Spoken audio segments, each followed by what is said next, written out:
Ngayon, nandito na naman tayo, vlog 7.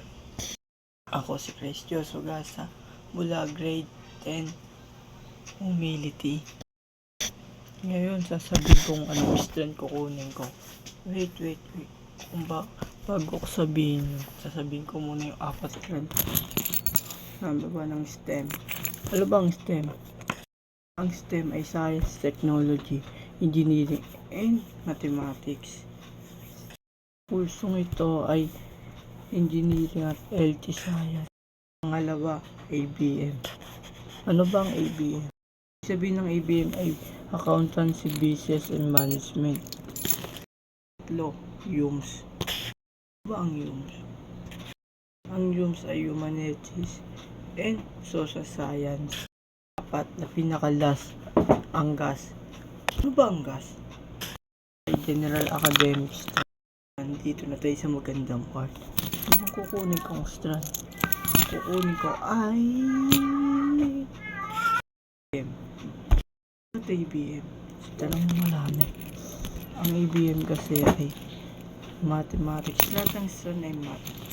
May math yan. Hindi lang masabi mo na ABM. Mahirap kasi na realidad, kailangan mo ang ABM. Dahil ngayon, pangalawa ng choice mo kung di ka matanggap sa trabaho, mag-business ka. Pinipili ko yung ABM. Punta na tayo kung saan ako school mag-aral. Hindi ko pa alam. Bakit di ko pa alam? Hindi ko pa alam. Naguguluhan pa ako. Hindi ko alam saan ako mag-aaral. Pero kung wala akong maisip, Manila ay ulit. Pinipilihan ko Jesus Reign and Golden Success. Sabi na madami, bait mo naman, ba't gusto mo Jesus Reign? Dahil malapit lang sa amin. Unang-unang malapit sa amin. Pangalawa, maganda si Jesus Reign dahil doon ako nagsa-Sunday service. May link na nga, may teacher doon na binigyan kami ng link pang enrollment.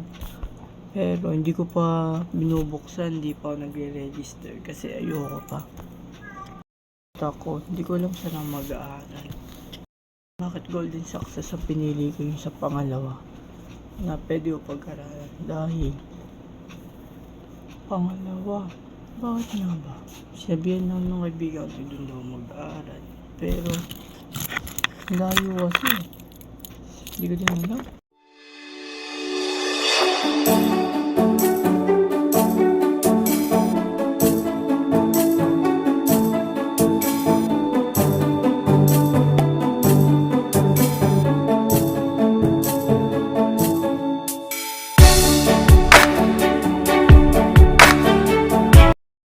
Yung vlog ko, babalita ko na lang kayo kung saan ako school mag-aaral.